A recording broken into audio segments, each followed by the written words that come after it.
Abrimos, señoras y señores, la tertulia en este viernes 14 de febrero del año 2020. ¿Con quiénes estamos? Con Gonzalo Pérez del Castillo, buen día. Muy buenos días. Con Juan Grompone, ¿todo bien? Fernando Butazzoni. Buen día. Y Alejandro Aval. Buen día. Cambié el orden. Orden alfabético inverso. Sí, porque se enoja, si no... Claro, para contemplar a Gonzalo, que si no él queda último siempre. Pero viste que hace efecto. Hay que presionar, ¿viste? Fruto de las presiones. Hay que marcar presencia. Vamos al primer tema.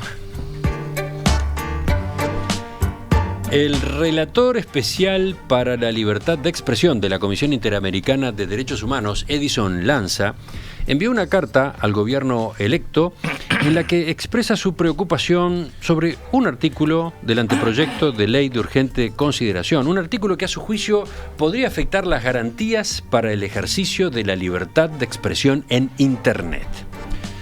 Concretamente, Lanza cuestiona el artículo 214 literal G del borrador, que establece que en el ámbito de las telecomunicaciones en general y en Internet en particular, el Estado garantizará la protección del derecho al olvido. ¿Conocían ustedes este concepto? Derecho al olvido. Bueno, se instala ahora en el debate político en nuestro país. ¿Qué dice el artículo del borrador? Dice que toda persona tiene derecho a que los motores de búsqueda en Internet eliminen los enlaces publicados que contuvieran información relativa a esa persona cuando fuesen inadecuados, inexactos, no actualizados o excesivos, teniendo en cuenta los fines para los que se recogieron, el tiempo transcurrido, la naturaleza y el interés público. Además plantea que toda persona tiene derecho a que sean suprimidos a su simple solicitud los datos personales que le conciernan que hubiesen sido facilitados por él o por terceros para su publicación por servicios de redes sociales y servicios equivalentes. Bueno, según Edison Lanza, este inciso otorga un poder legal de censura a los actores del sector privado, sin intervención judicial, y abre un campo propicio para la creación de una industria de la eliminación de la información, no solo para casos que podrían ser excepcionales y que ameritan una solución, sino sobre todo para casos que pueden implicar borrar informaciones sobre personas públicas, sobre actuación del gobierno o información relevante en general para la sociedad. Bueno, quizás cueste para algunos oyentes acostumbrarse a esta cuestión, entender este debate. Fernando, empezamos contigo, ¿te parece? Sí. Tú tenías una inquietud especial, los demás también, pero vamos primero a tu observación. Yo primero quiero hacer una puntualización. La ley de urgente consideración es como una especie de gran parque de diversiones, ¿no? En el cual todos estamos invitados a entrar, tirarle al muñeco y ver qué pasa. Sí.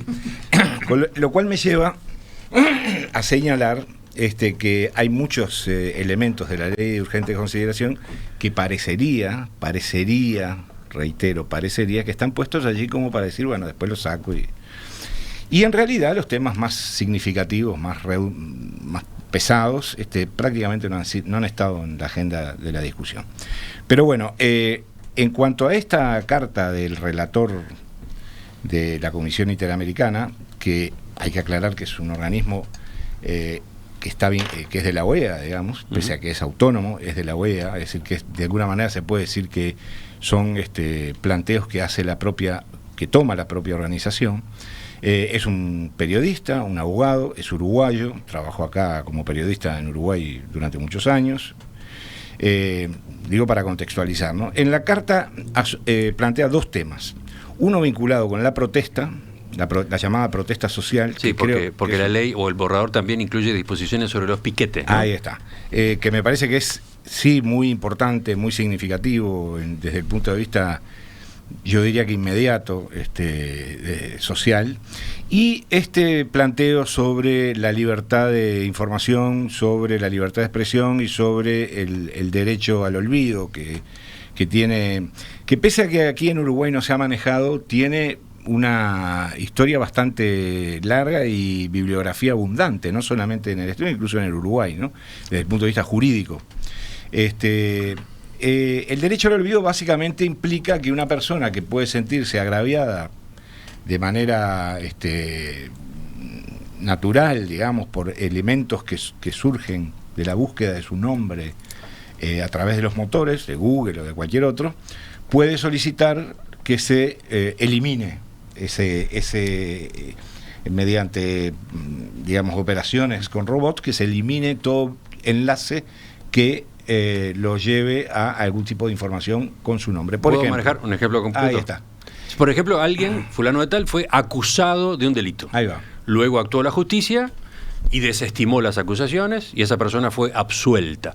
Pero claro, en la prensa, en los medios, durante varios días o meses, esa persona apareció asociada a ese delito, o ese posible delito. Bueno, en teoría, esa persona puede pedir que en los motores de búsqueda no aparezcan esas notas.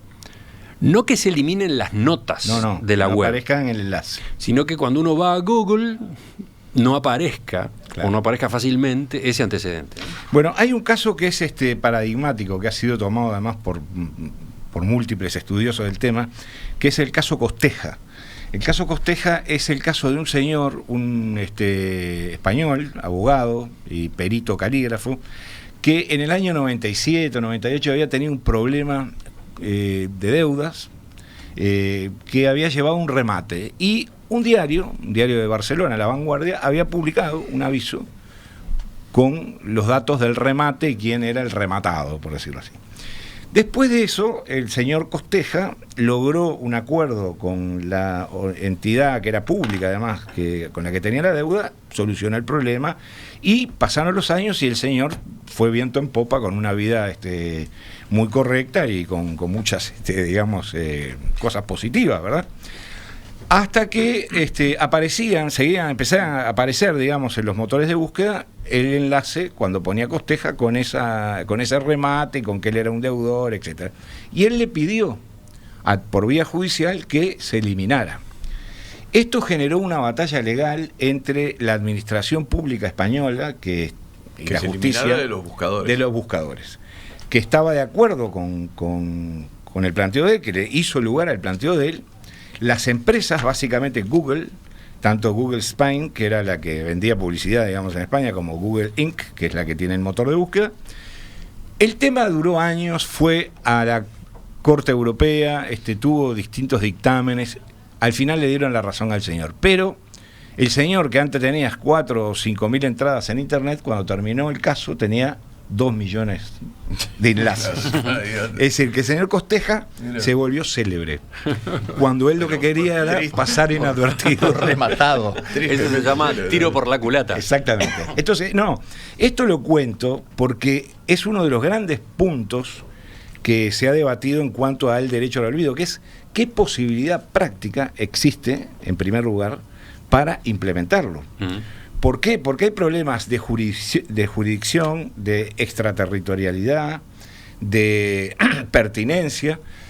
Y en el caso, por ejemplo, de la redacción de esta ley de urgente consideración, es realmente muy vago, porque se dice, por ejemplo, toda persona tiene derecho a que sean suprimidos a su simple solicitud los datos. Eso me parece que es razonable.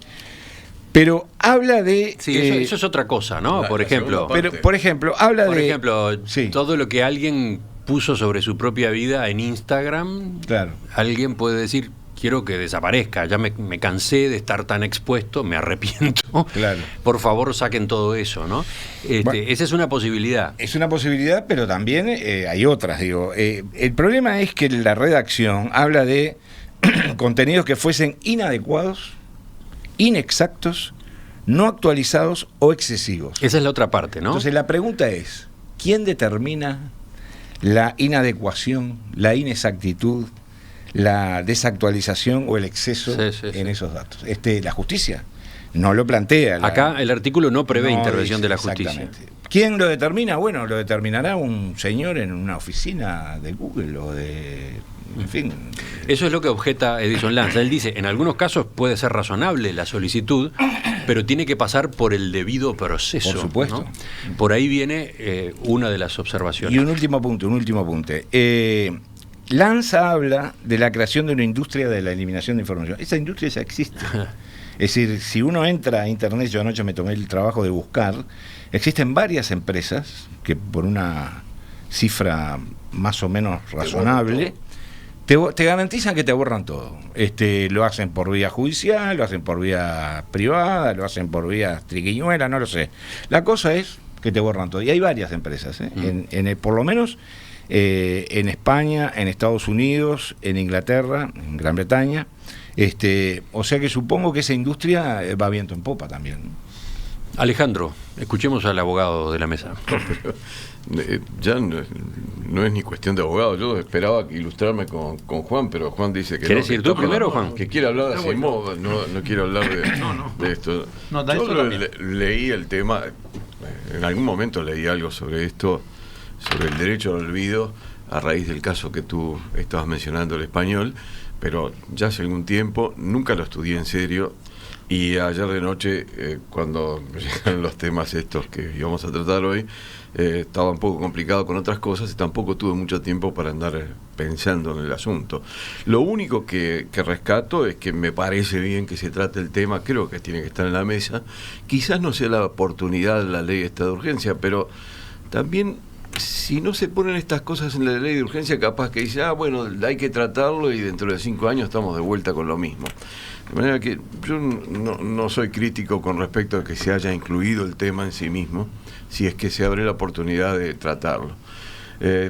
Lo que observaba Fernando es lo que a mí me surge naturalmente. ¿Quién es el que determina que corresponde hacerlo? Porque no es el director de Google o el gerente o quien diablo sea. El problema es si hay un derecho de la persona que basta con que lo mencione, que lo reclame para que tenga que hacerse efectivo. Yo digo, no, quiero que me eliminen todo, pero ¿y quién resuelve? ¿Es potestativo de mí decirlo y con eso se acabó? ¿Es el director de Google o quien sea que tiene que resolverlo? Es cierto que se puede ir a un juez como una posibilidad. El problema que hay de ir a un juez es que también eso es una cosa de largo aliento, ¿no?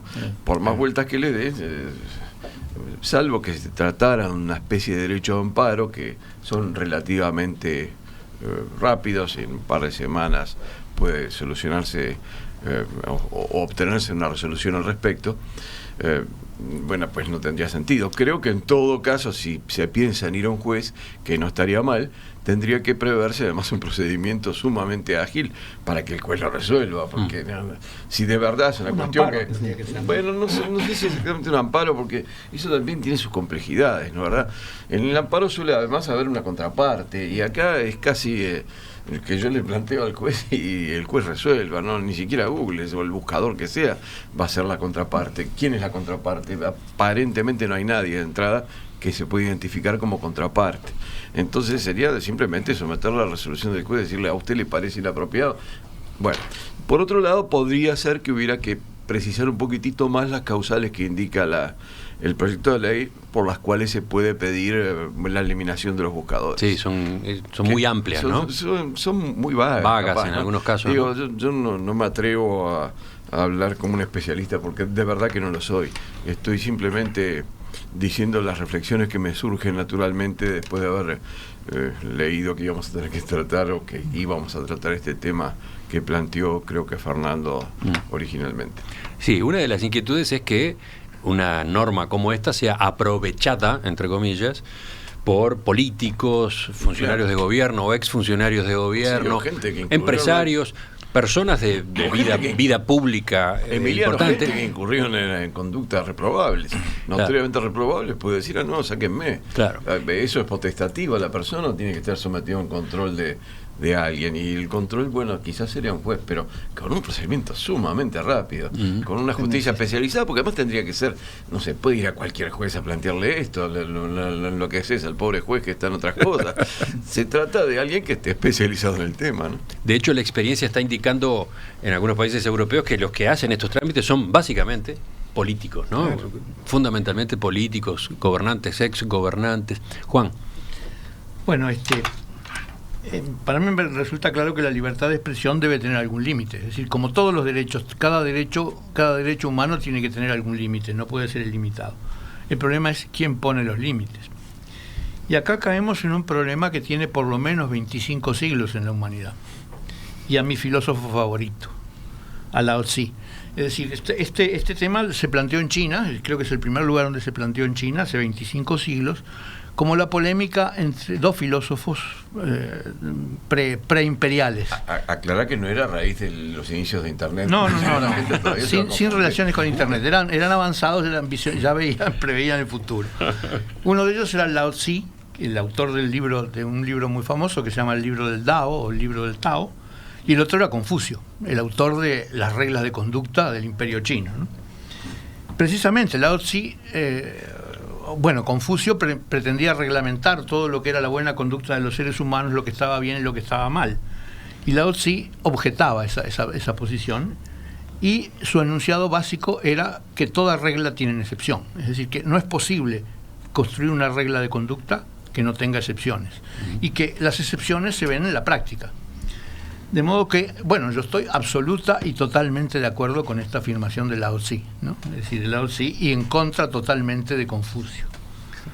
Es decir, que creo Gonzalo que toda la regla... Del otro lado disfruta con las afirmaciones contundentes de Juan. Absolutamente toda regla de conducta que se cree, hasta la legislación más perfecta, que es en el código más perfecto del planeta, tiene excepciones. Se encuentra finalmente una situación en la cual esa regla no se puede aplicar porque en realidad se incurre en una gran injusticia. De modo que creo que la única solución posible es, este problema también lo planteaban los romanos, como el del problema de los custodios, ¿no? ¿Quién custodia a los custodios, no? De modo que es un problema que se repite permanentemente. Es decir, Internet lo que hace es, en un nuevo terreno, vuelve a plantear un viejo problema. Entonces creo que la única solución posible es atender a lo que dice Lao Tzu, es decir, que en definitiva todo caso tiene que ser resuelto en las condiciones prácticas y reales del momento de eso. En otras palabras, que tiene que haber un juez, tiene que haber alguien que lo resuelva, pero eso tiene que tener todas las garantías posibles, porque tiene que tener las garantías posibles porque hay intereses en contra generalmente planteados, ¿no? De modo que creo que es cierto, la libertad de expresión debe tener límites, pero los límites solo se pueden controlar mediante un mecanismo muy delicado que tenga en cuenta esa afirmación. Ojo que todas las reglas tienen excepción, ¿no? Y Gonzalo, que es el que todavía no habló. Sí, yo básicamente estoy de acuerdo con lo que dijo Juan últimamente. Todos hemos vivido bajo dictaduras y todos sabemos el valor que tiene la libertad de expresión. Ahora, cuando llegas a temas como la verdad es que la única forma es, para mí, es más libertad. Vos tenés que darle a la persona de cuyo nombre se está hablando mal, en donde sea, la posibilidad de poder contestar. Como decía Alejandro, la justicia finalmente puede contestar, pero a veces demora 4 años. Y si a vos te han hecho un daño por una calumnia, por decir cosas falsas, la justicia no te sirve. No. La única posibilidad que vos tenés es tener la libertad de poder contestar, por los medios que sean. Y no de estar reglamentando esto, porque si reglamentas esto, a mi modo de ver, no funciona. Ahora, con respecto a las redes sociales, es lo mismo. Yo creo que se ha convertido como los chismes, el chusmerío, las cosas que dicen, existió siempre en todas las sociedades, incluso seguramente en la sociedad china, donde discutían Confucio y Lao Tzu. Pero, ¿cómo combatís el chusmerío? No escuchando, no participando, eligiendo a quien le haces caso de lo que te dice y a quien simplemente ignorás lo que te dice. No reenviando, como mucha gente, incluso gente amiga que yo respeto, que por estas cuestiones de WhatsApp te reenvía cosas que son absolutamente falsas, y las reenvía y las ve. Es parte de estar participando de un proceso de que yo le llamo el chusmerío, y vos tenés que regularte frente a eso, pero no es aplicando leyes o el debido proceso y garantizando que el juez haga, porque eso no sirve. Eso, incluso si al final llega a una solución, no es una solución y no es una solución satisfactoria. Así que ante estas cosas yo digo más libertad y no restringir. Alejandro, ¿ibas a agregar algo ahí? Sí, digo, a mí me surge naturalmente un poco lo que decía Juan respecto a la libertad. las excepciones y lo que decías tú, Gonzalo, que en realidad refiere al derecho a respuesta. El derecho a respuesta está consagrado y el derecho a respuesta para mí es algo diferente de lo esencial que estamos tocando ahora, que me parece que lo esencial que estamos tocando es el tema de los buscadores. No puede ser que yo ponga a Fernando Butazzoni y aparezcan 150, 200 o 300 o 5.000 cuestiones sobre Fernando Butazzoni, y de repente ahí aparece gente que te odia y dice cualquier disparate de ti y empiezan a alargarlo que debe ser obvio. Viste en el clavo. ¿Qué extraña? Bromas aparte. Y además todo pueden hacer en un error o en una mentira. Digo, los comentarios y informarse es una cadena muy larga. Puede pasar que un medio de prensa publique una denuncia y se equivoque, ¿verdad? Claro. Puede pasar hasta eso, puede pasar que un medio de prensa investigue y le erre, y sin embargo tituló y sacó más de una nota en la que Fernando Butazzoni aparece catalogado como no sé qué. Esas situaciones existen. Pero ahí tienen derecho a respuesta en primera instancia, que se ejerce y funciona de verdad. Claro. Y que en general los periódicos lo aceptan, y si no lo acepta vas a un juez y el juez lo impone, salvo que no corresponda. Pero y yo he participado en algún procedimiento judicial para obtener que el derecho a respuesta sea respetado por el medio de comunicación. Pero acá lo de los buscadores es terrible. Yo no sé, yo uso buscadores continuamente todos los días, los uso bastante. Y aparecen 10.000 cosas, o 5.000, o 3.000, o 200. Y de repente es una cadena de disparates, ¿no, verdad?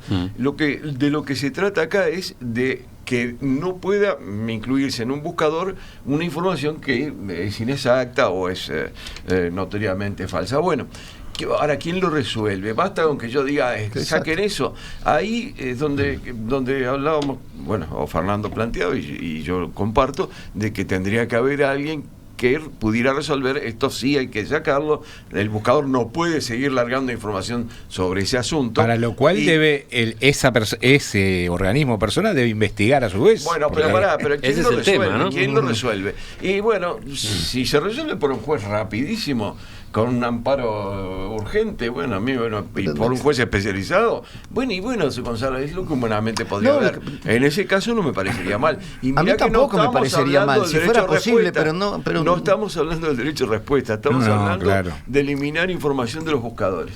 Bueno, agregar dos cosas nada más. Primero, yo estoy totalmente en contra de ese procedimiento, porque implica, no solo porque es farragoso, sino porque además lleva a que justamente, yo lo he mencionado varias veces acá, hay un libro de un sociólogo italiano que se llama Enzo Traverso, que se titula La historia como campo de batalla, y yo creo que estamos en un campo de batalla por la historia, por la memoria, etcétera. Entonces, eso se puede utilizar acá y en otras partes, ¿no?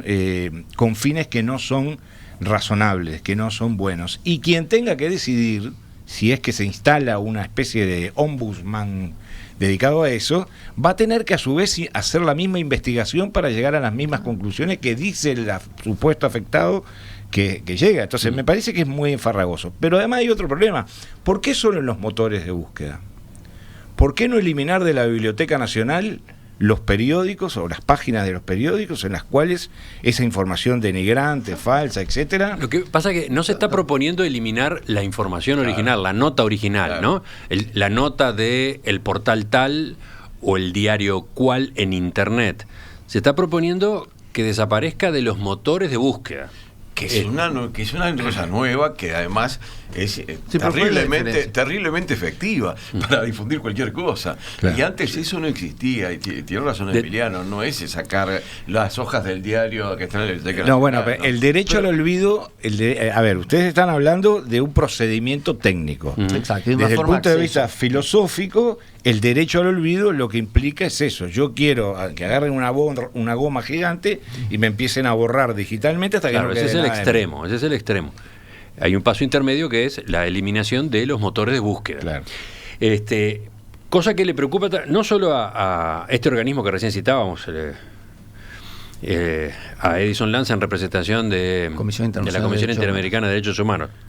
Hay otro pronunciamiento que se conoció en estos días, que viene del Comité para la Protección de los Periodistas con sede en Miami. Ese comité le envió una carta al presidente electo justamente a propósito de esta misma disposición. Señala que la capacidad de borrar información personal de Internet puede debilitar una de las herramientas de investigación más poderosas del periodismo y perjudica a los periodistas, pues posibilita censurar los enlaces a sus trabajos. Varias organizaciones regionales defensoras de la libertad de expresión han instado a los miembros de la legislatura entrante en Uruguay a que posterguen el debate de esta disposición para permitir mayores tiempos de información y análisis, a la vez que una discusión robusta con la participación de múltiples partes interesadas. Sigue diciendo este comité: el llamado derecho al olvido es sumamente problemático para los periodistas y mencionarlo sin procedimiento u orientación en esta ley introduce un margen significativo para su abuso.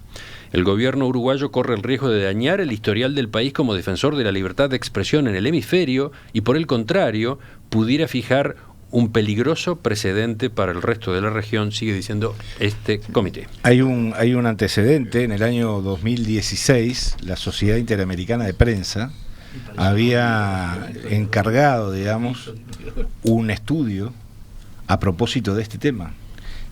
Las conclusiones fueron aplastantes en contra de aplicar el derecho al olvido tal y como se planteaba y se plantea ahora, ¿no? ¿Quién fue el que encargó, el que levantó la bandera y encargó ese estudio? Claudio Paulillo. Es decir, que estamos hablando de la Sociedad Interamericana de Prensa, estamos hablando de la OEA, estamos hablando de la Comisión Interamericana de Derechos Humanos, no estamos hablando de organismos que sean ajenos a la vida social y política de nuestro querido hemisferio.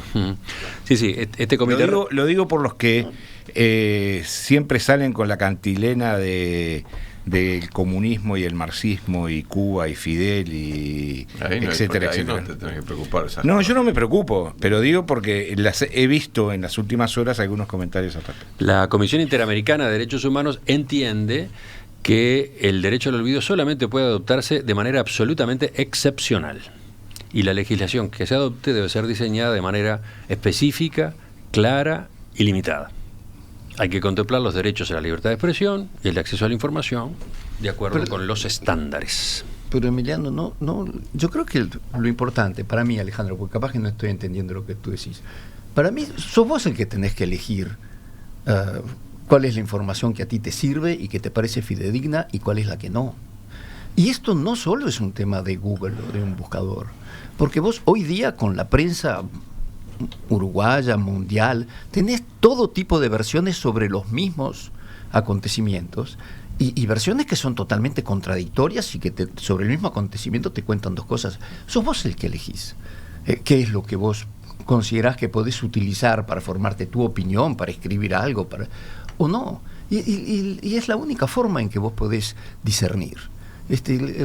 Prohibir el acceso a esa parte de Google para mí sería como decir, bueno, tal medio de prensa no puede seguir siendo publicado porque dice una sarta de mentiras según quién.